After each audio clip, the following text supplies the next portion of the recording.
Pronto, pessoal, bom dia, certo? Como eu falei para vocês antes, né, essa aula, quem não pôde participar no Meet, né, na sexta-feira passada, eu ia disponibilizar gravar. Eu pensava, né, que dava para gravar no decorrer da aula, por isso que toda aula não postar, certo? Eu tive que regravar todas as coisas. O que acontece? Acontece que, devido ao meu login não ser o que era fornecido pelo Estado, era outro, né, que foi trocado. Eu tinha o login oferecido pelo Estado, mas ele não possibilitava gravação no Meet. Aí, então, eu descobri que estava a sala muito cheia, não podia gravar. Então, por isso que não deu certo. Mas agora eu já estou com um login novo e na próxima aula eu já vou fazer diretamente a gravação junto com a aula e já disponibilizar. Certo? Então, assim, vou fazer um breve resumo, certo? Do que foi passado na aula, tá ok? Então, vamos lá. Só um instantinho, tá aqui para apresentar.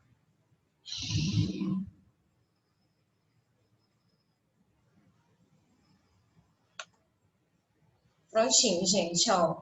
Vamos falar um pouquinho de carboidratos, a disciplina de bioquímica dos alimentos. Então, assim, eu comecei com uma revisão dos conceitos que vocês já conhecem, que já foi visto por todos, certo? Então, assim, então vamos lá. Os carboidratos, como vocês já sabem, né, eles são também chamados de açúcar ou hidrato de carbono. Eles são amplamente distribuídos nas plantas, né? Eu posso encontrar nas plantas através do amido e da celulose, e nos animais através do glicogênio e através da quitina também, né? E eles desempenham diferentes funções, entre estruturais e metabólicas. E nos alimentos, como vocês já sabem, né, eles são encontrados em pães, bolos, biscoitos, pizzas, arroz. Então, é uma infinidade de alimentos que contém esse nutriente. Aqui é a composição básica, certo? Eles são formados por carbono, hidrogênio e oxigênio. E aqui a fórmula geral, né? Então, a gente tem os carboidratos, eles têm na sua composição carbono, hidrogênio e oxigênio. E a gente sempre vai ter um número 2N de hidrogênio para poder equilibrar a equação e o balanceamento das reações. Que passou rapidinho? Enfim, aqui algumas funções que nós temos, os carboidratos, né, que vocês já conhecem, fonte de energia primária, a preservação das proteínas teciduais. Por quê? Porque sempre que o nosso organismo ele vai utilizar primeiramente os carboidratos, né, e vai proteger as proteínas, né, a sua utilização. Então, ele também é ativador metabólico para o metabolismo do lipídio, ou seja, quando a gente tem um excesso de lipídio na nossa alimentação e a gente utiliza na obtenção de energia, utiliza também como é que se fala, no armazenamento através do glicogênio, e ainda assim continua com excesso, a gente pode transformar esse carboidrato em lipídio. E assim, entre outras funções que vocês já conhecem. E assim, nós temos aqui a divisão, só um instantinho, que eles são os glicídios, que eles também podem ser chamados de açúcares e carboidratos, né? E eles são classificados em monossacarídeos, disacarídeos e polissacarídeos. Então, os monossacarídeos é a estrutura mais simples, né? Que a gente tem, que é composto por glicose, frutose e galactose. Esses são os mais importantes para o nosso curso. Já os disacarídeos, ele resulta da união de dois monossacarídeos, ou seja, a gente tem um monossacarídeo que vai se ligar com o outro monossacarídeo através de uma ligação glicosídica e vai dar origem a um disacarídeo, certo? E os exemplos de disacarídeos que nós temos são a sacarose, a maltose e a galactose. Certinho? E assim, depois dos disacarídeos, nós temos os polissacarídeos, né? Os polissacarídeos, ele resulta da união de centenas de monossacarídeos e disacarídeos, ou seja, é uma estrutura mais complexa, né, do que os disacarídeos e os monossacarídeos. E os principais representantes são o amido, a celulose e o glicogênio. Então, aqui a gente tem, né, aquele quadro que já foi mostrado, né, e as principais características dos monossacarídeos é que eles são açúcares simples, que eles não precisam de qualquer alteração para serem absorvidos pelo nosso organismo. Geralmente, né, os monossacarídeos, ele pode apresentar a estrutura a partir, né, igual a 3 ou maior, né, como assim? Os monossacarídeos, eles podem ter de 3 carbonos até 7 carbonos, né, que são considerados monossacarídeos. A gente vai ver também no próximo slide o que isso significa. E as principais propriedades, né, desses monossacarídeos é a solubilidade em água. Eles também são brancos e cristalinos. A grande maioria apresenta o sabor doce, que é o açúcar que a gente conhece. E eles estão ligados à produção de energia. Então, pronto, gente. Como eu havia falado para vocês, os monossacarídeos, eles podem apresentar de 3 até 7 carbonos, ok? Então, se ele apresenta 3 carbonos, ele é chamado de triose. Se ele apresenta 6, ele é chamado de hexose. E essa hexose que é importante para o nosso estudo, né? Porque a hexose, ela é a frutose, a galactose, a glicose, né? São os monossacarídeos que a gente vai ver aqui na disciplina, né? Então, assim, a ribose, que apresenta 5, né? Vocês vão encontrar ela no RNA. No mesmo caso que a gente tem a desoxirribose, né? Também é uma pentose, que ela vai estar presente no DNA. Nós temos as principais, que são as hexoses, que eu já falei, que estão responsáveis na produção de energia. E aqui a gente tem onde encontra esses monossacarídeos, né? A glicose é o açúcar simples que circula no sangue, responsável pelo fornecimento de energia. Ele está presente, né, em todos esses alimentos aqui, no milho, na uva, em frutas e vegetais. E todo o metabolismo humano, ele vai transformar os açúcares mais complexos, por exemplo, como os disacarídeos, sempre em glicose, né? Porque ele é a forma de obtenção que a gente vai obter energia no nosso corpo. A gente tem a frutose ou a levulose, que é o açúcar das frutas. Então, todas as frutas já apresentam esse açúcar normal, comum. E nós temos a galactose, que ela é o açúcar do leite. Os disacarídeos, né, são monossacarídeos ligados através de uma ligação glicosídica. Aqui eu tenho um exemplo de uma glicose. Vocês podem perceber que tem 6 carbonos. Com outra glicose, através de uma ligação glicosídica que vai formar a maltose, né, que é o açúcar que eu encontro nos cereais. Os cereais são arroz, milho, trigo, cevada, centeio, sorgo, certo? Esses são os principais cereais. E aqui os exemplos, né, de sacarídeos. A gente tem a maltose, que é a glicose mais glicose, que é a fonte, são os cereais que eu havia falado antes.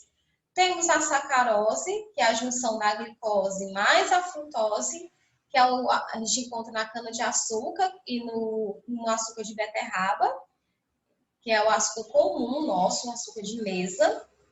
E temos a lactose, né, que é o açúcar presente no leite, que é a glicose mais a galactose. E a lactose, né, já foi muito vista por vocês, porque existem pessoas que são intolerantes a esse disacarídeo, né? Eles não contêm a enzima capaz de quebrar esse disacarídeo, provocando uma intolerância. Já que na sacarose, ele é importante essa reação para a bioquímica dos alimentos, certo? Então, vocês guardem essa reação, que é a glicose mais a frutose, que a gente vai ver mais lá na frente. Eu não tinha colocado na aula, mas eu já reformulei os slides. Os polissacarídeos, né, que são açúcares mais complexos e tem mais de 10 moléculas de monossacarídeos. Então, assim, as principais características do polissacarídeo são, ele não apresenta aquele sabor doce, né, conhecido do açúcar. Ele também não é solúvel em água e nem em alguns solventes orgânicos, né? Então, a solubilidade dele é bem reduzida.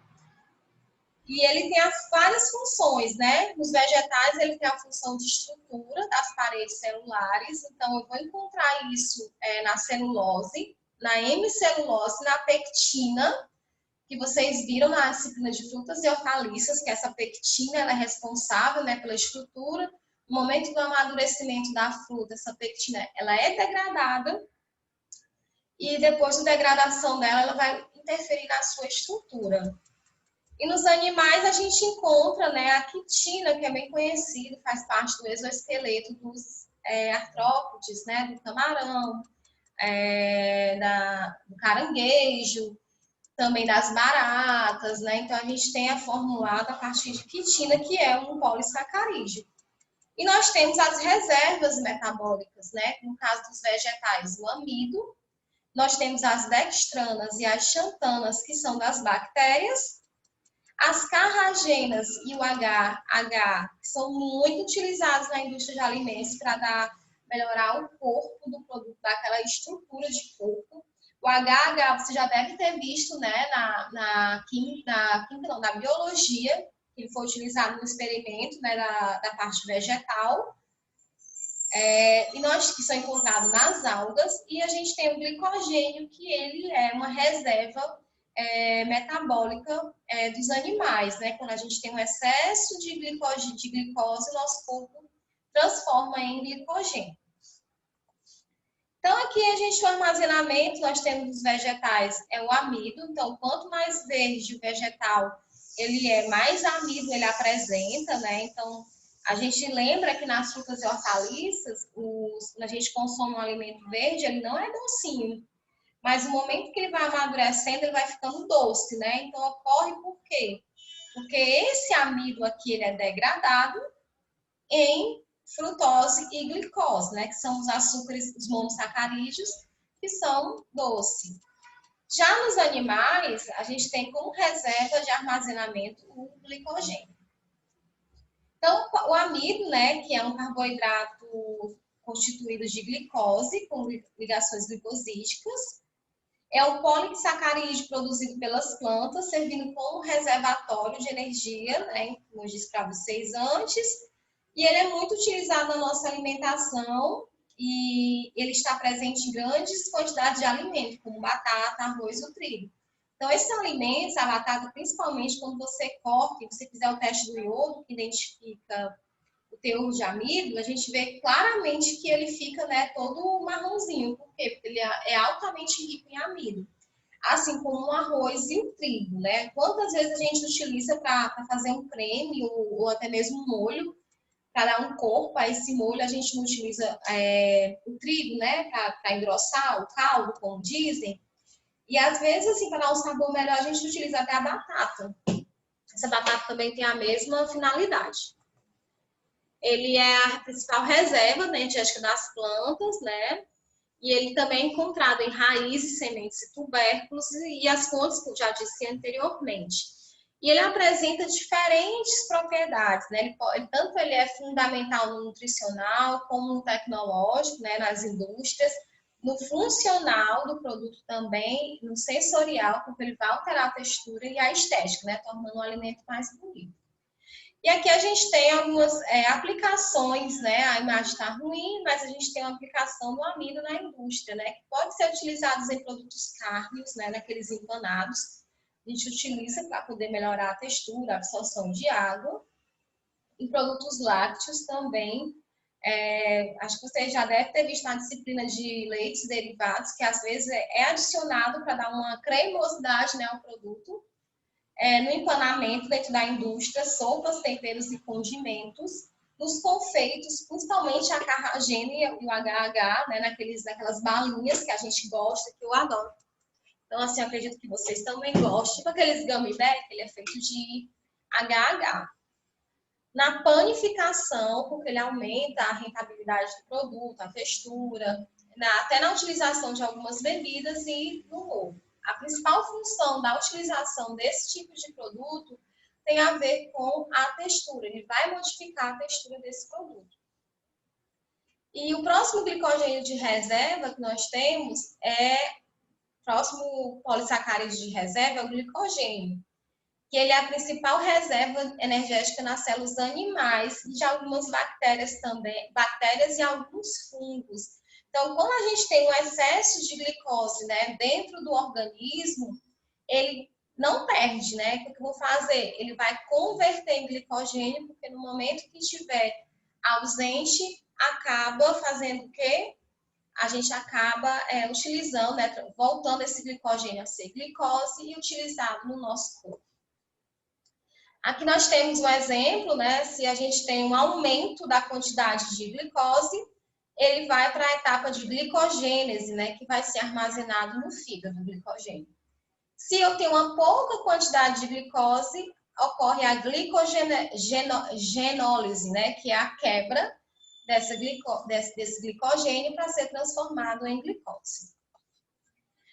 Os outros polissacarídeos estruturais é a celulose e a quitina, né? A celulose que é encontrada nas paredes das folhas, das plantas, e a quitina que está presente nos animais, nos artrópodes.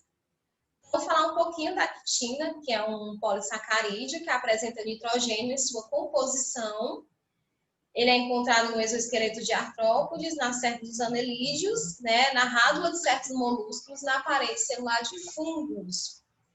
Ele é um polímero insolúvel em água. Imagina você ter como é que se diz, um caranguejo que se dissolve na água, né, uma barata. Então, a gente já imagina que seja realmente insolúvel em água.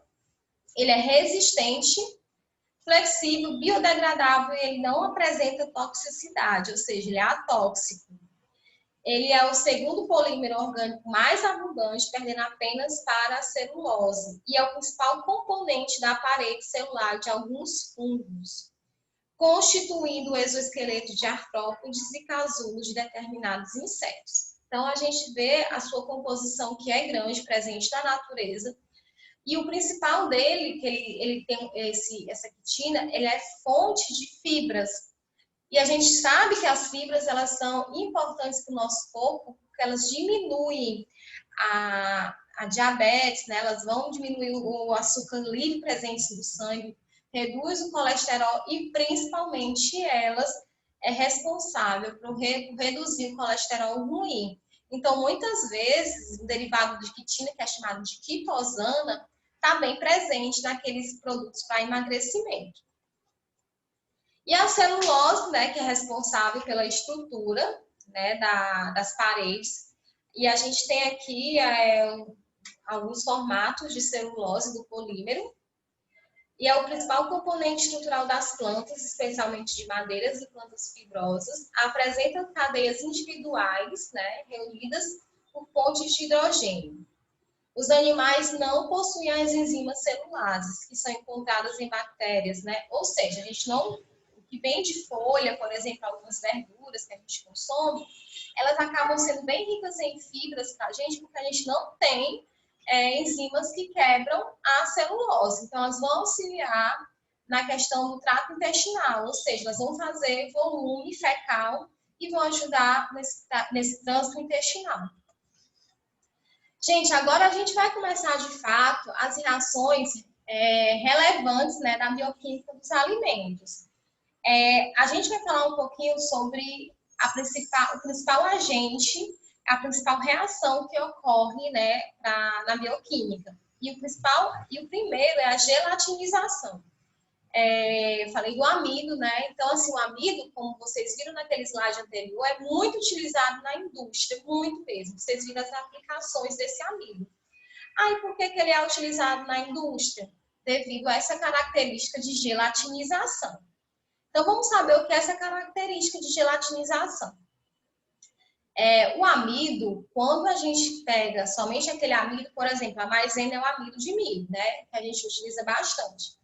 Então, quando você pega esse amido e mistura com água, ele não é solúvel, ou seja, ele não se mistura. Você pode fazer o experimento em casa. Quando eu estava dando a aula, né, para a turma, eu peguei um pouquinho de amido e mostrei. Você pode fazer, pegar um pouquinho d'água, colocar um pouquinho de amido, misturar, vai ficar aquela solução branca. Deixe em repouso. Você vai ver que o amido vai todo se depositar no fundo do copo e a água vai ficar por cima, totalmente transparente. Ou seja, o amido, ele é insolúvel em água fria, certo? Ah, Renata, mas você falou dessa capacidade de gelatinização. E o que seria essa capacidade de gelatinização? Gelatinização, gente, é para formar um gel, como o nome já fala, formação de gel.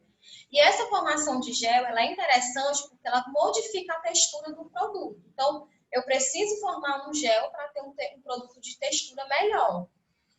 Então, como é que o amido forma? No momento em que eu faço o aquecimento desses grânulos de amido, né, eu vou fazer o aquecimento, ele começa a absorver a água presente e vai formar um gel. É que nem você fazer um mingau de maisena, né? Você coloca lá a mistura, né, da água com a maisena, leva ao fogo e depois você percebe que ela vai absorvendo aquela água e vai formando um gel transparente. Então, essa é a etapa de gelatinização, essa é a etapa de formar gel. E para formar gel com amido, é necessário que eu tenha, primeiramente, o água, o amido e altas temperaturas. Aí sim, ele vai formar um gel. Após a formação desse gel, né, que a gente tem essa formação explicando bem direitinho, né, o aquecimento dos grânulos de amido, ele vai fazer a absorção dessa água, ocorre Vocês concordam que o gel é aquecido, né? Ele absorveu aquela água. Mas chega um momento que ele não vai ficar quente para sempre, né? O que ocorre? Ocorre o esfriamento dessa solução. Quando ocorre esse resfriamento da solução, o amido ele tenta expulsar a água que estava presente. Ele até consegue expulsar, né? É muito comum a gente ver alguma coisa que é feito, que foi adicionado amido, depois de um tempo, quando esfria, a gente vê uma bordinha d'água, né? Pode ser no creme de galinha, que a gente observa aquela borda d'água. Pode ser também em produtos como feijão, que tem amido, né? Quando a gente deixa guardado de um dia para o outro, você observa que tem um gelzinho, mas ao lado tem uma água que não está junta. Também nos mingaus, na canjica, que é feito do milho, que é rico em amido. Então, a gente percebe que existe esse fenômeno de retrogradação do amido, certo? Renata, por que eu preciso entender do que eu estou falando de retrogradação do amido? Primeiro, eu disse para vocês que o amido era muito utilizado na indústria. Vocês viram naquele quadro, que ele realmente é, devido à sua capacidade de formar gel. Então, se eu vou fazer um produto, por exemplo, empanado, que vai ficar congelado, e eu preciso daquela textura de gel, né, que imite para dar uma textura mais palatável, é necessário o quê? É necessário que eu coloque, saber que eu conheça o fenômeno de gelatinização e também conheça o fenômeno de retrogradação. Ou seja, eu sei que vai gelatinizar, mas eu sei que ele vai expulsar a água presente e a textura não vai ficar legal. E é isso o fenômeno de retrogradação. O fenômeno é, após esse aquecimento, né, com a amido gelatinizado, ele tenta voltar a ser o que era antes, não consegue, e ele começa a expulsar a água que está presente, né? Então, Renata, quais as consequências do produto que leva amido e esse fenômeno de retrogradação? Por exemplo, o pão. Você compra o pão, ele é bem macio, ele está quentinho. De um dia para o outro ele vai ficando duro, né? Isso ocorre devido a processo de retrogradação. Ele vai ficando duro, mas você percebe que no momento que você aquece, ele volta a ficar com textura boa. Por quê? Porque ocorre novamente a reação de gelatinização e ele absorve a água que estava sendo expulsa, certo? Então, na indústria a gente coloca alguns aditivos, quando vocês forem ver a parte de aditivos químicos, que reduzem essa perda de água. Então, aqui algumas características, né, das propriedades de retrogradação que vai acontecer. A gente tem uma perda da cor, né, e tem perda da viscosidade do produto. Então, é por isso que é importante a gente, em determinados produtos, essa reação não é desejável. A gente tem que fazer a utilização de aditivos para evitar. Outra reação é bem interessante, né, envolvendo os carboidratos, a gente tem a reação de caramelização. Vocês já devem ter ouvido falar no caramelo, né? Já devem ter feito em casa. Ele é bem simples. Ele consiste em você pegar uma certa quantidade de açúcar, colocar uma fonte de calor, você percebe que esse açúcar derrete e vai formando o quê? Um caramelo, né? Então, ele é a degradação dos açúcares por aquecimento. Em temperaturas maiores que 120 graus, os açúcares são pirolizados, ou seja, são quebrados para diversos produtos de alto peso molecular escuros, denominados de caramelo, certo? O caramelo, gente, ele é utilizado muito como corante marrom.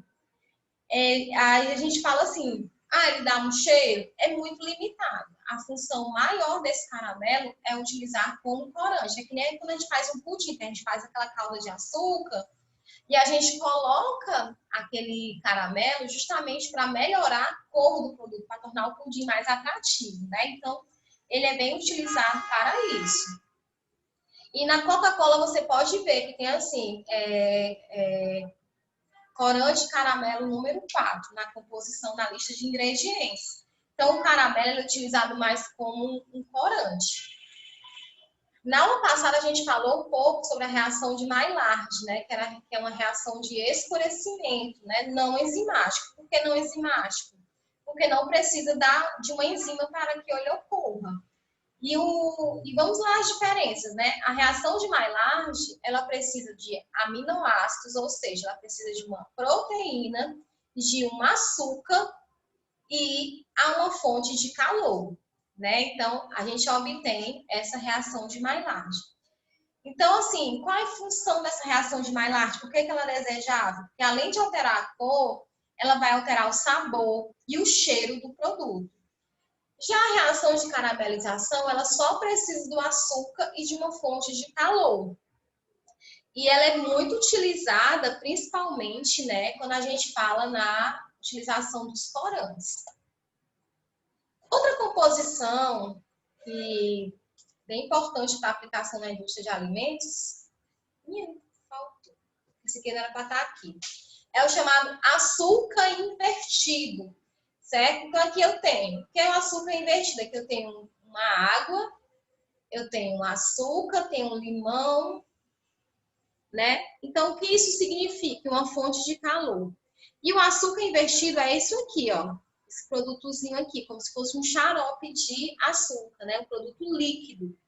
Então, essa imagem, ele é a definição, certo? De um açúcar invertido, que é onde eu pego um açúcar, a sacarose, e faço uma hidrólise ácida. O que é uma hidrólise ácida? É uma quebra com água mais o ácido.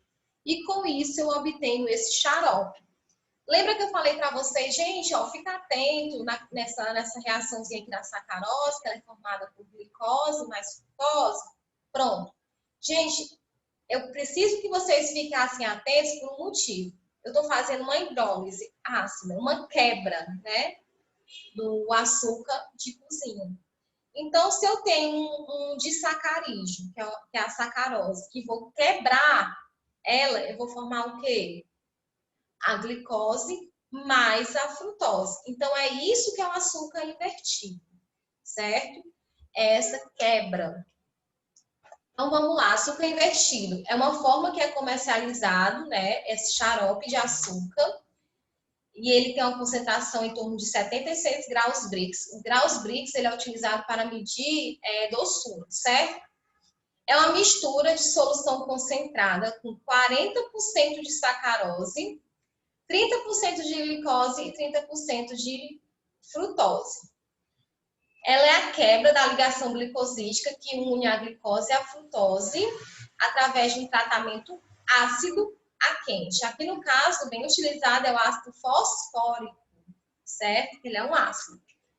Então, assim, a principal vantagem desse produto, desse açúcar invertido com relação à sacarose, é que ele é mais estável, ele não apresenta aquele sensação de areia, por exemplo. Quantas vezes a gente pega, imagina um refrigerante que tem açúcar, exposto ao açúcar comum que a gente usa, como é que seria tomar, né? Se não dissolvesse direito. Então, eles já utilizam açúcar líquido, né? Justamente para ter uma estabilidade do produto, né? Ele melhora a consistência, ele melhora a textura do produto, né? Porque o que pode ocorrer? A chamada cristalização. Se eu utilizo o açúcar comum, pode ocorrer a cristalização. Quantas vezes a gente tem um produto que é bem doce, de tanta gente abrir e fechar, o que acontece? Forma aquela crostazinha, né? Então, ali é chamado de cristalização. Então, o açúcar invertido, ele não tem, você não vai ter problema com relação a isso, né? Ele não vai cristalizar. E ele é mais estável. Então, o que acontece? Eu tenho aqui a sacarose, a água, mais o ácido fosfórico, aplico altas temperaturas e obtenho a glicose e a frutose. Ele também é muito mais doce do que a própria sacarose, viu? Essa solução aqui, ele é semelhante ao mel de abelha. Então, aqui, né, a gente tem a inversão, que já expliquei.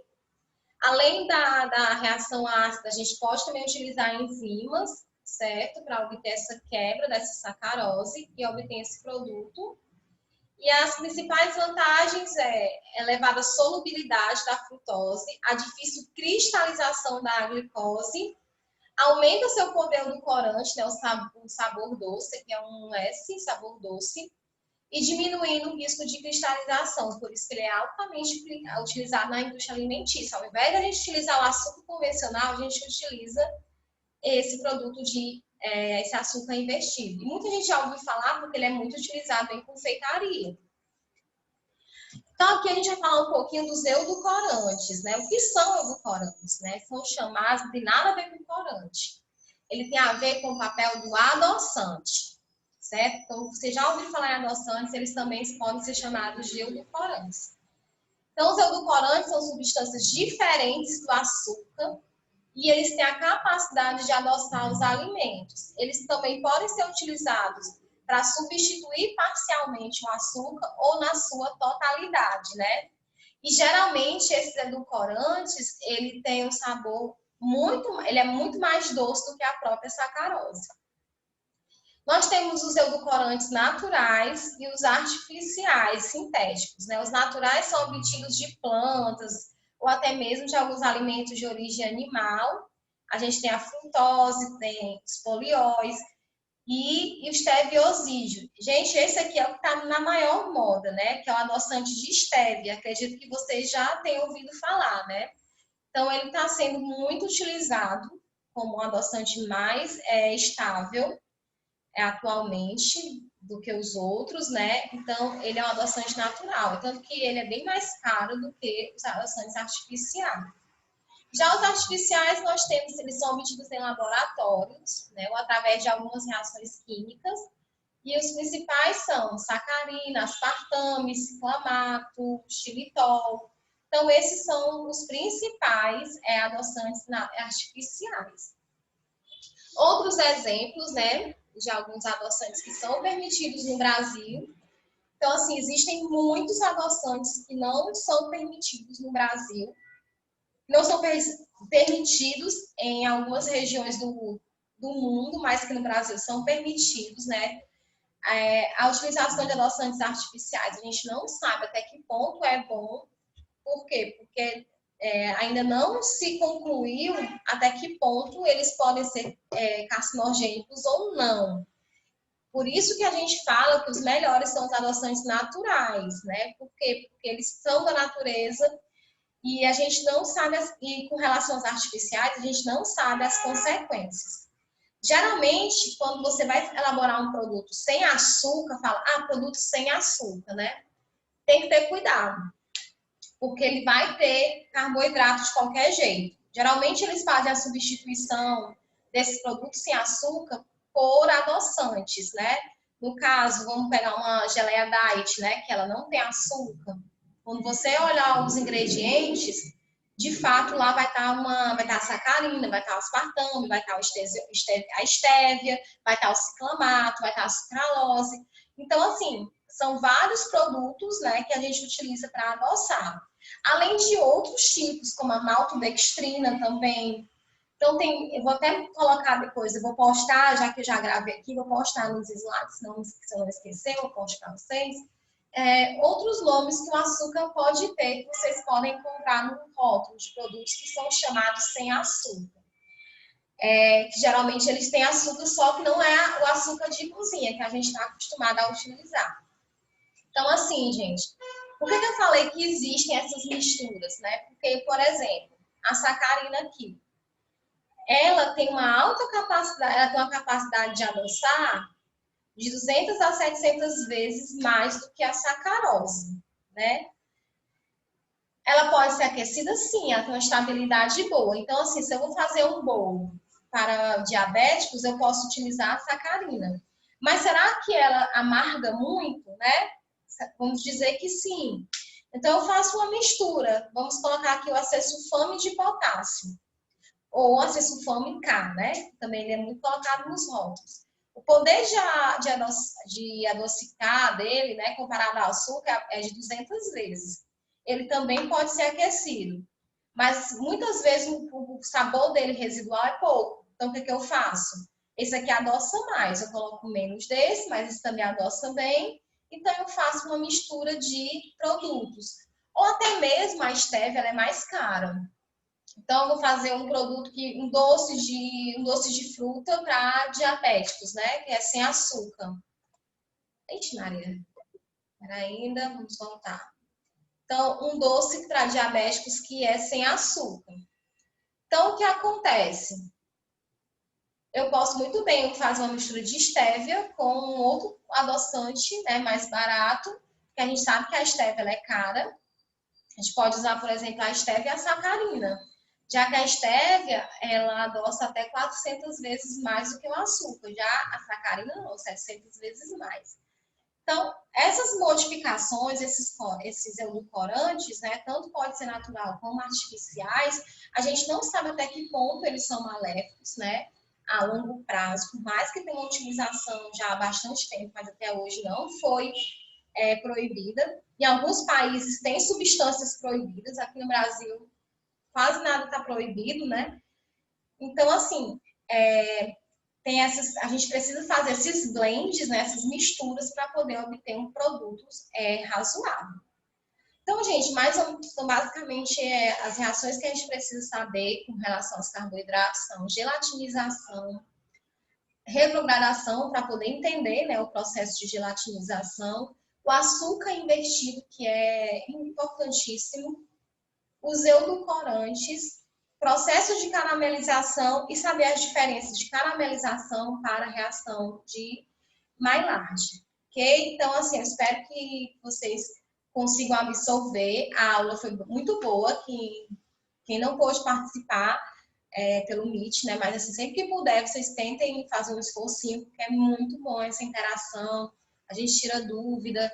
A aula foi bem proveitosa, então, viu? Qualquer coisa. E eu espero que na próxima vez dê para gravar, para que vocês que estejam acompanhando por aqui dê tudo certo, para que vocês não fiquem também tão por fora. Ok? Então, abraços e até a próxima, viu, gente? É só desconectar aqui. Fala, meu Deus. Vamos lá, baixar aqui e ver se tá certo.